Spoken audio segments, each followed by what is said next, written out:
Hello everyone, कैसे हैं आप लोग। उम्मीद है कि आप सबकी पढ़ाई अच्छी चल रही होगी।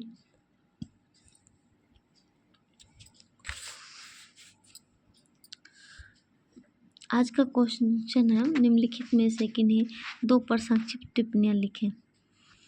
यदि मैं बिल्कुल अकेला भी हूँ तो भी सत्य और अहिंसा पर ढीठ रहूँगा, क्योंकि यही मेरा सबसे आला दर्जे का साहस है, जिसके सामने एटम बम भी निष्क्रिय हो जाता है। किसका कहना था? महात्मा गांधी का।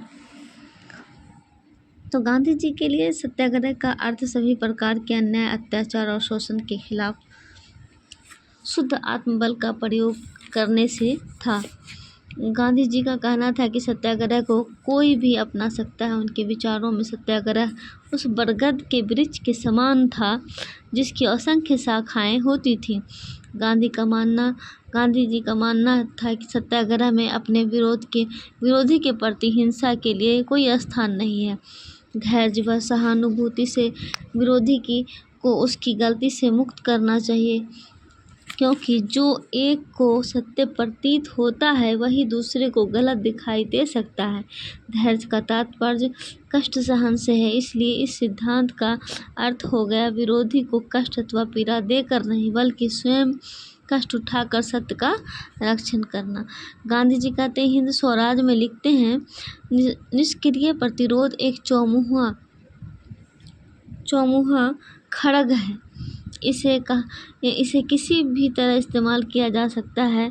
यह उसका भी भला करता है जो इसका इस्तेमाल करता है, और उसका भी जिसके विरुद्ध इसका इस्तेमाल किया जाता है। एक बूंद भी रक्त बहाए बिना यह दूरगामी परिणाम देता है। न इसे जंग लगती है, न इसे कोई चुरा सकता है। सत्याग्रह के संदर्भ में ही यंग इंडिया में गांधी जी लिखते हैं, मेरा निश्चित मत है कि निष्क्रिय प्रतिरोध कठोर से कठोर हृदय को पिघला सकता है।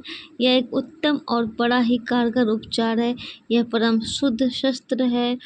यह दुर्बल मनुष्य का शस्त्र है। इसी तरह बिहार का चंपारण सत्याग्रह, डांडी मार्च या नमक सत्याग्रह, खेरा का किसान सत्याग्रह जैसे कई गांधी जी के जीवन के प्रमुख सत्याग्रह हैं, जिनमें कई बार तो उन्हें महीने भर का उपवास भी करना पड़ा। सोचिए, महीने भर का उपवास। भारत छोड़ो आंदोलन के महत्व का एक पक्ष यह भी है कि आंदोलन के दौरान जनता खुद ही अपने अपने इलाकों में आंदोलन का नेतृत्व करने लगती थी। इस आंदोलन में गांधी, जेपी और लोहिया के आह्वान पर बखूबी जनता ने जोश खरोश के साथ हिस्सा लिया।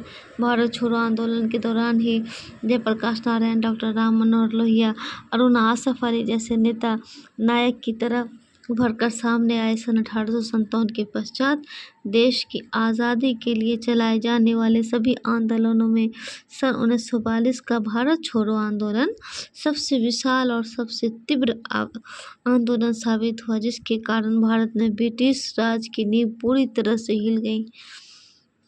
हालांकि जेपी भी लंबे समय तक जेल से बाहर नहीं रह पाए और जल्द ही उन्हें भारत रक्षा नियम, जो एक सुरक्षात्मक कारावास कानून था और जिसमें सुनवाई की ज़रूरत नहीं होती थी। भारत छोड़ो आंदोलन में गांधी जी, अंग्रेजों ने देश भर में कांग्रेस के नेताओं को गिरफ्तार कर लिया।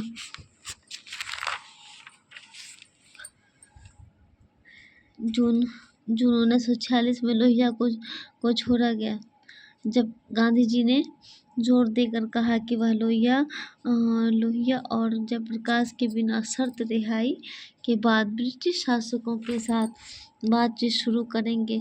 तब जाकर उन्हें अप्रैल 1946 में जेल से रिहा किया गया।